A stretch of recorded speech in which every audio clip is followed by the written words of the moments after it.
never won a World Cup in the last 28 years. Wankhede Stadium. तर नमस्कार मित्रांनो, आपला पहिला पॉडकास्ट जो झाला होता तो अतिशय सुंदर झाला होता. आपण नवीन उद्योजकाला भेटलो तर आता दुसरा पॉडकास्ट जो आहे तो थोडासा हटके असणार आहे आपला आणि थोडासा वेगळा असणार आहे. तर आपल्यासोबत नावाजलेले आणि लिजेंड लोक जे आहेत क्रिकेट विश्वातले तर ते आपल्यासोबत उपस्थित आहेत. हे आमचे गल्ली क्रिकेटचे बॉलिंग कोच आहेत भागवत भाऊ, तर हे आपल्यासोबत असणार आहेत. आणि त्यानंतर असतील रजनीश भाऊ जे बॅटिंग कोच आहेत. नाही थोडं चेंज झालंय बरं का, हे बॉलिंग कोच आहेत आणि हे बॅटिंग कोच आहेत. आणि आमचे हेड कोच जे लिजेंड आहेत, जे कधीही गंभीर नसतात, असे आमचे नकुल भाऊ सोबत आहेत. तर ह्या तिघांसोबत आपण आजचा पॉडकास्ट करणार आहे. तर चला सुरू करूया. नेमका यांचा इंट्रो कशा प्रकारे ते देत आहेत ते बघूया आणि इंट्रोने आपण त्याची सुरुवात करणार आहोत. तर सर्वप्रथम जे बॅटिंग कोच आहेत तर त्यांच्यापासून आपण सुरुवात करूया. बॅटिंग कोच म्हणजे आम्ही गल्ली क्रिकेट मधले बॅटिंग कोच होतो त्या काळचे. त्या काळचे म्हणजे जर तेव्हा आम्ही 4-5 वर्ल्ड कप जिंकवले गल्ली क्रिकेट मध्ये. म्हणजे तर 3000 स्क्वेअर फूट जागा होती 2 घराच्यामध्ये, तिथे आम्ही वर्ल्ड कप खेळायचो 4 जणांमध्ये ना. 4 जणांमध्ये. ते 4 मध्ये हे बॉलिंग कोच होते. हे होते म्हणून तेव्हाच्या हेडनी शतक नाही मारलं होतं, म्हणून ट्रॅव्हिस हेडनी म्हणून आपण वर्ल्ड कप जिंकलो, आम्ही जिंकलो. त्याच्यामुळेच आपले बॉलिंग कोच काय म्हणतात, ज्यांचं खूप मोठं योगदान ते ट्रॅव्हिस हेडच्या शतकापासून रोखण्यासाठी झालेलं आहे, तर त्यांचं काय म्हणणं आहे यावर? आम्ही आमच्या घराजवळच्या वानखेडे स्टेडियमवर असलेले टीमचे बॉलिंग कोच आहेत आता सध्याच्या घडीला.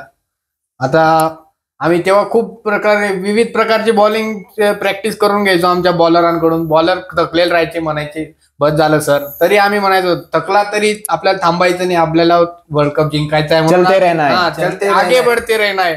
त्याच्यामुळे आम्ही त्यांना नेहमी प्रॅक्टिस करायला लावायचो सकाळी संध्याकाळी.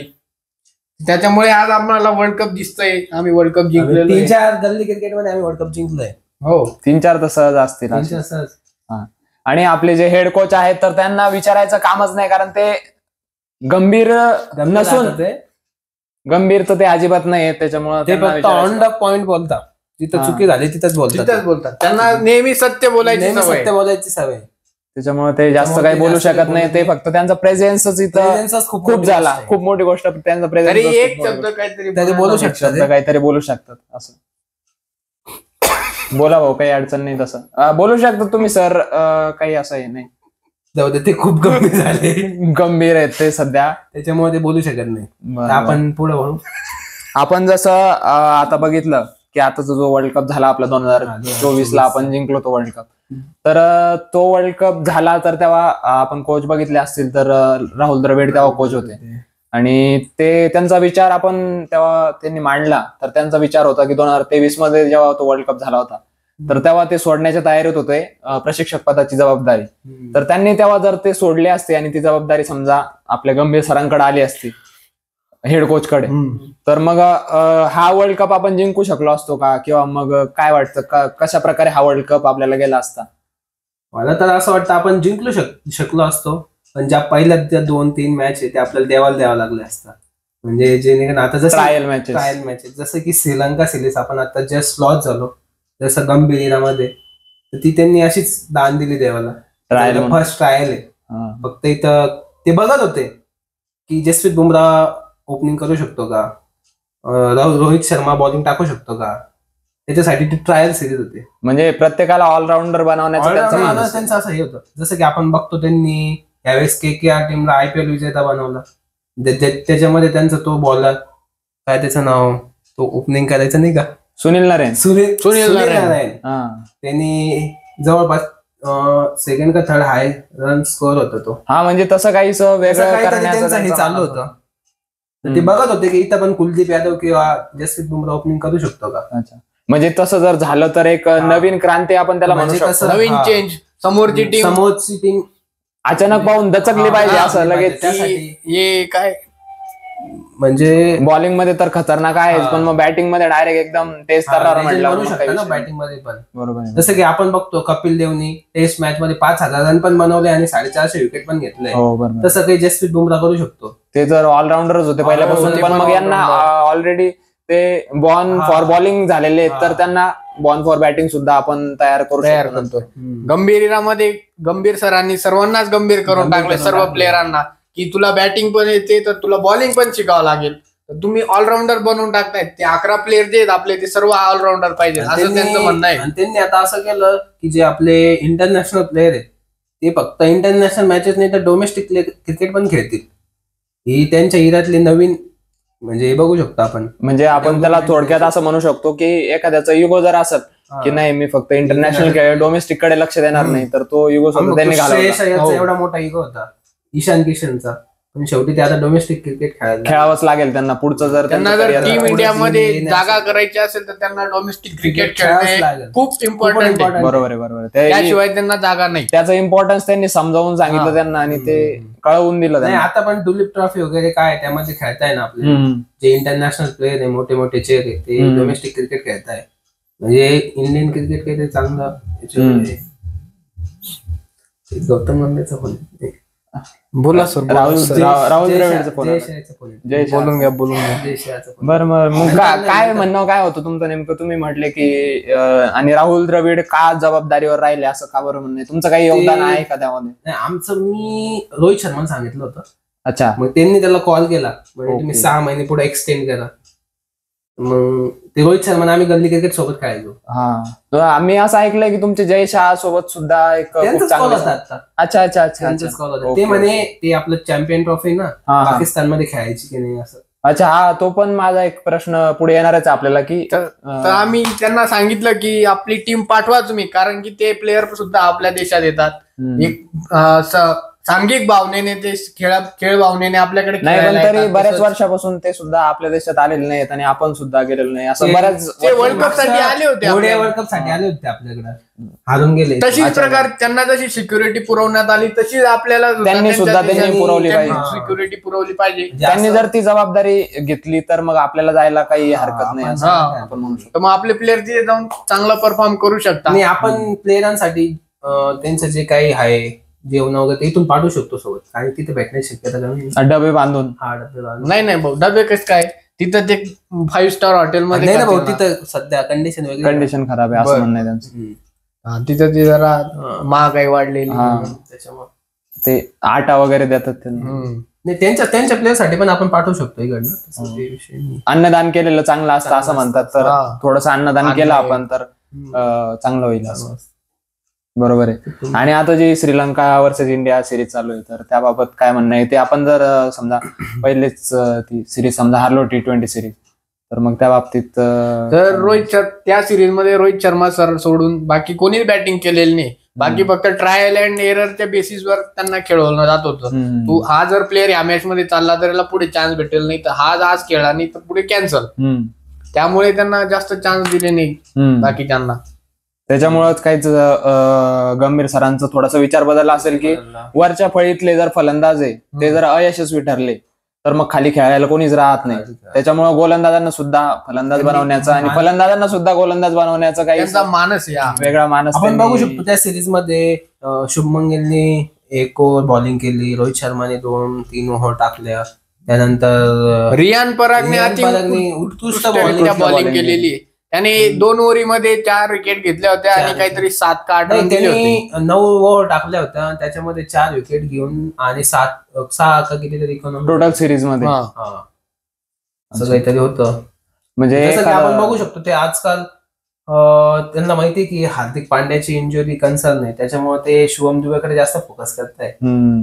CSK कोटा पण म्हणजे आहे, पण त्यांना हार्दिक पांड्याला रिप्लेसमेंट असा प्लेअर भेटणारच नाही जो की उत्कृष्टरित्या बॅटिंग पण करतो, उत्कृष्टरित्या बॉलिंग पण करतो आणि फिल्डिंग पण, त्या क्षेत्ररक्षण पण त्याच उत्कृष्ट दर्जाचं आहे. त्यांनी आपण बघू शकतो ना वर्ल्ड कप मध्ये खूप सारे इम्पॉर्टंट कॉन्ट्रीब्युशन दिले. जसं की फायनलला लास्ट ओव्हर टाकली, त्याच्यामध्ये 10 रन डिफेंड करणं हे खूप मोठा टास्क आहे. कारण की डेव्हिड मिलरने पहिले जर तो छक्का गेला असता तर मग बरोबर. आणि सूर्यादादांची डायरेक्ट तो त्या कॅचवरच सूर्या भाऊ कॅप्टन झाला. आपण ते बरेचसे मीम्स वगैरे पण बघितले असतील ते असं वर्ल्ड कप झेलताना त्यांचं. ती एक गोष्ट झाली म्हणूनच सूर्या भाऊला कॅप्टन्सी दिली. बरोबर आहे, ते पण आहे. आणि त्यांचं ते सर्व परफॉर्मन्स बघण्यात आलाय. बरेचसे दिवस आता ते नंबर वन रँकिंग बॅट्समन त्यावरून त्यांना ते मग आता हे सगळं तर ठीक आहे, आपण वर्ल्ड कप वगैरे एकदम मस्त जिंकलो आणि तुम्ही सुद्धा जवळपास 4 वर्ल्ड कप तुमचे गल्ली क्रिकेटचे जिंकलेले आहेत. तर तुमच्या वर्ल्ड कपच्या एक्सपिरियन्स बद्दल तुम्ही कसं सांगाल? तुमचा वर्ल्ड कपचा एक्सपिरियन्स काय होता? आता जर आपण बघितलं की भारतीय टीमचा कशा प्रकारे होता, तर आपली जी गल्ली क्रिकेटची टीम आहे तर त्याचा एक्सपिरियन्स कसा राहिला तुमचा? आमचा गल्ली क्रिकेटचा एक्सपिरियन्स म्हणजे खूप म्हणजे सांगायचं म्हणजे तुमचे नियम कसे थोडे सिमिलर होते की कसे होते? आमचे नियम खूप डिफरंट होते. One tip one hand out होतं. म्हणजे वन टिप वन हँड म्हणजे कसं असतं ते थोडं? म्हणजे जर बॅट्समनने बॉल मारला तर तो प्लेअरने कॅच करताना एका हातातच करायचा, एक टप्पा पडल्यानंतर त्याला वन टिप वन हँड. अरे वा. दोन हातात पकडण्यात आउट नाही, एक हातात पकडण्यात आउट. अरे वा. आणि दोन्ही हातात पकडला पण तो फुल टॉस पाहिजे तरच आउट, नाही तर असं आउट. आणि फुल टॉस एक हातात पकडला तर आउट आहे तसं पण आउट आहे सर. आणि 6 जर गेला तर आउट राहतं आमच्याकडे. मग लास्ट बाउंड्रीच्या बाहेर जर बॉल गेला तर आम्ही तेव्हाच वर्ल्ड कप होते. घरात जर फुल टॉस गेला तर 2015चा असेल सर. 2015 नाही, 2007चं वर्ल्ड कप होतं. अच्छा, 7ला पण जिंकले होते का तुम्ही? म्हणजे भारतीय टीम जिंकली तेव्हा सुद्धा तुम्ही? पहिले आम्ही जिंकून गेलो होतो. अच्छा, त्याच्यानंतर 2007चं वर्ल्ड कप होतं तेव्हा म्हणजे आम्हाला 1 विकेट लागत होती लास्ट बॉलला.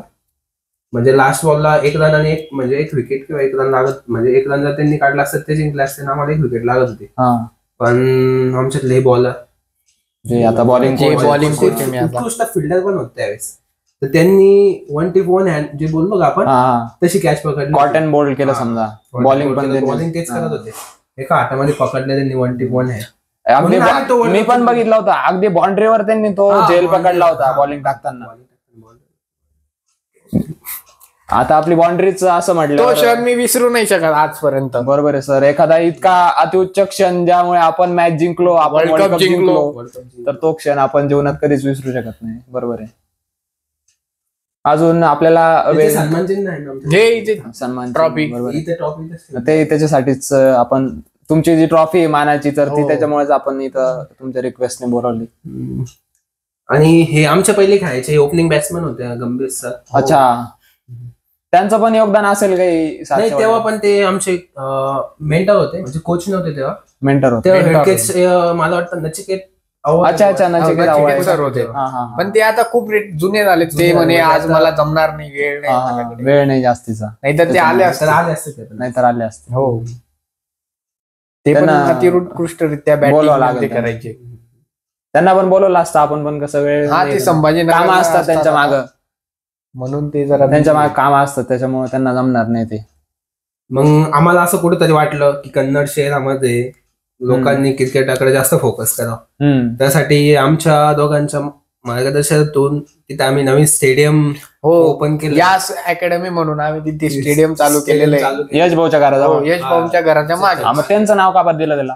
मग ते त्यांच्या घराजवळ यश अकॅडमी. यश अकॅडमी. यश, बरोबर. तिथं भाऊ बॉलिंग कोच म्हणून काम करतात, मी बॅटिंग. म्हणजे आता तुम्ही जिंकवल्यानंतर आता तुम्ही कोचिंग क्षेत्राकडे क्षेत्रासाठी थोडं बाहेर गेलोय.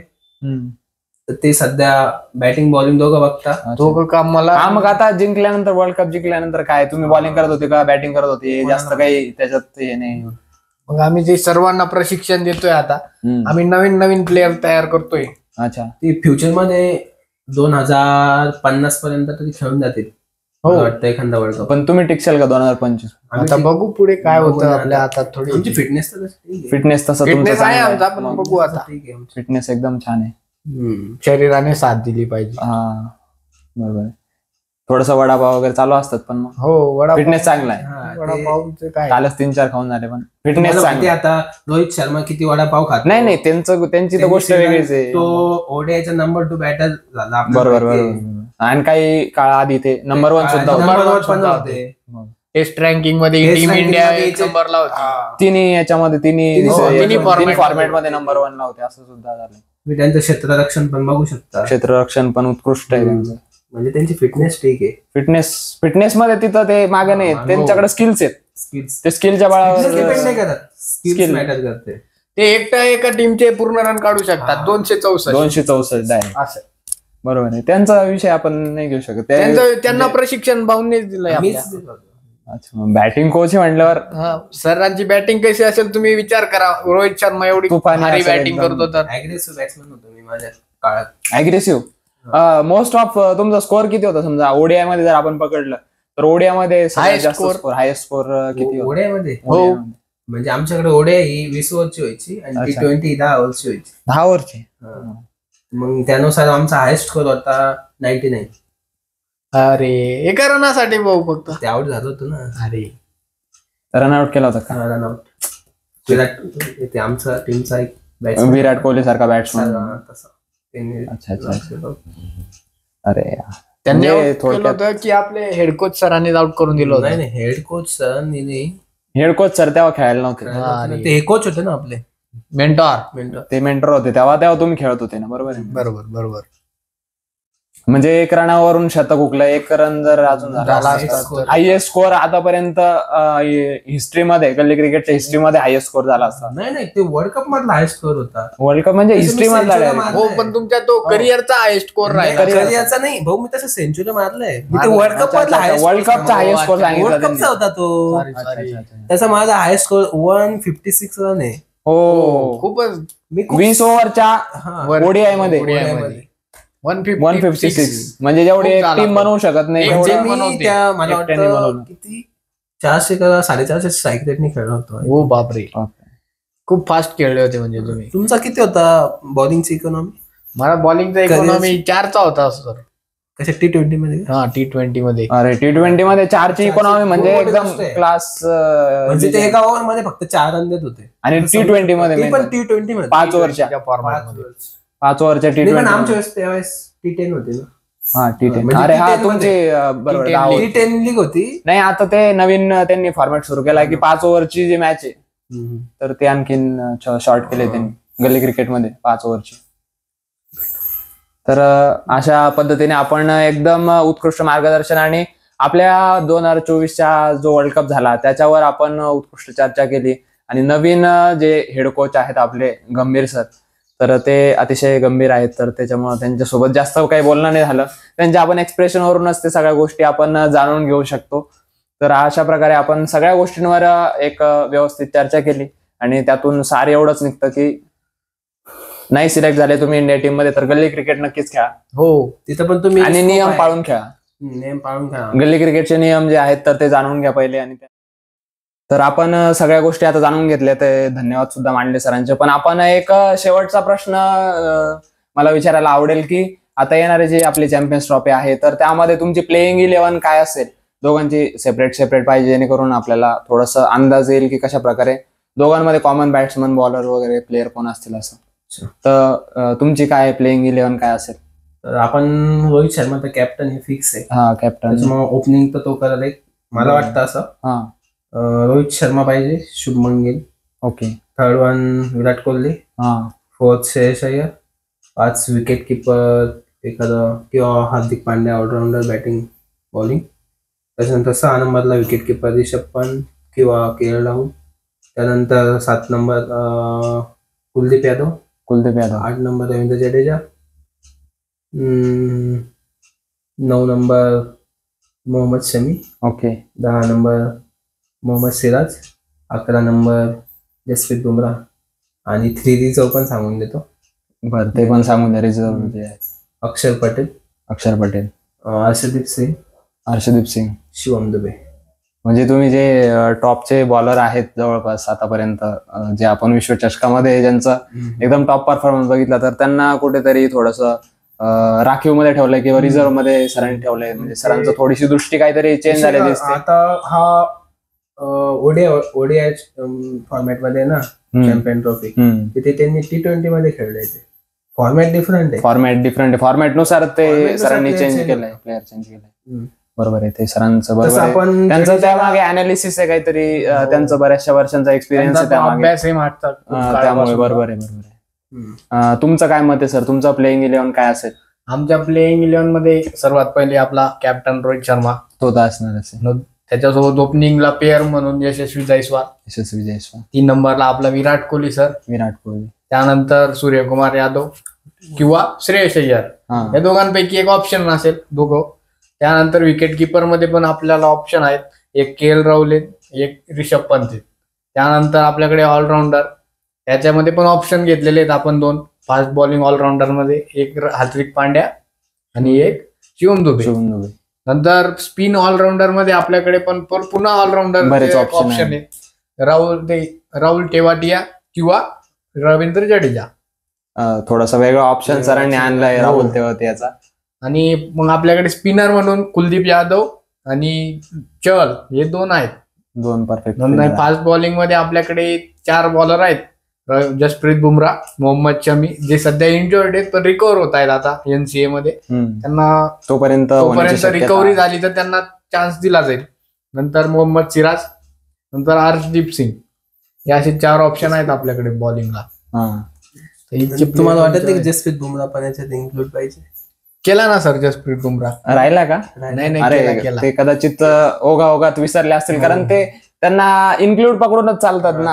जसप्रीत बुमराह ऑलरेडी आहे असं पकडूनच चालतात. प्लेइंग 11 मध्ये सर्वात पहिला प्लेअर म्हणजे जसप्रीत बुमराह. हा, आणि आता तुमच्या दोघांनी जे प्लेइंग 11 मांडलं तर त्याचं फायनलाइज करून सर समरी काढून सर मांडते सांगू शकत ना, कारण की ते करंट इंडियाचे हेड कोच आहे, तर ते आता जर एक्सपोज केले नाही, ते आता एक्सपोज नाही करणार ना. मग ते तुमच्या दोघांचे जे प्लेइंग 11 तुम्ही दिले त्यांना की हे असायला पाहिजे, तर त्यांचं समराईज करून त्यांचा मागचा रेकॉर्ड वगैरे बघून सगळं बघून आणि मग ते वेळेवर जे प्लेइंग 11 जाहीर करतील तर मग ते फायनल असेल समजा. तर सर आता काही बोलणार नाहीत, तर तेव्हा ते त्यांच्या उत्तरातून ते सांगून देतील की प्लेइंग 11 काय असेल आणि रिझर्व्ह प्लेअर काय कोणते असतील. तर अतिशय उत्कृष्ट अशी प्रशिक्षक पदाची जबाबदारी गंभीर सर सांभाळत आहेत आणि पुढे सांभाळतील. कदाचित पुढचा वर्ल्ड कप आणि आता येणारी चॅम्पियन्स ट्रॉफी सुद्धा ते आपल्याला जिंकवून आणतील, अशीच सगळ्यांकडून आपल्याकडून आशा आहे आणि भगवंताला प्रार्थना आहे. तर पुन्हा एकदा सरांचे आपले बॉलिंगचे बॅटिंगचे कोच, सॉरी तुमचं बॉलिंग ते कसं काय माहिती, आता हे बॅटिंगचे कोच, बॉलिंगचे कोच आणि हेड कोच आहे, या सगळ्यांचे पुन्हा एकदा आभार. तर चला भेटूया अशाच, पुन्हा एकदा भेटायचं. ठीक आहे, पुन्हा एकदा भेटूया अशाच अतरंगी नवीन व्हिडिओसह. तोपर्यंत आपण सगळे खेळत राहूया आणि पुन्हा एकदा भेटूया नेक्स्ट एपिसोड मध्ये. चांगलं वाटलं तर लाईक करा, शेअर करा, लाईक पण करा, शेअर पण करा, कमेंट पण करा, सबस्क्राईब पण मेन. आपले सबस्क्राईब कमी दिसतंय का त्याच्या बाजूला बेल आयकॉन वर क्लिक करा. म्हणजे आमचे असे आता येतीलच पुढं असेच अशी सिरीज बघण्यासाठी पुढे बेल आयकॉन वर क्लिक करा. Bell icon. आता काहीतरी डिफरंट टॉपिक घेऊन तुमच्यासाठी थोडं वेगळं.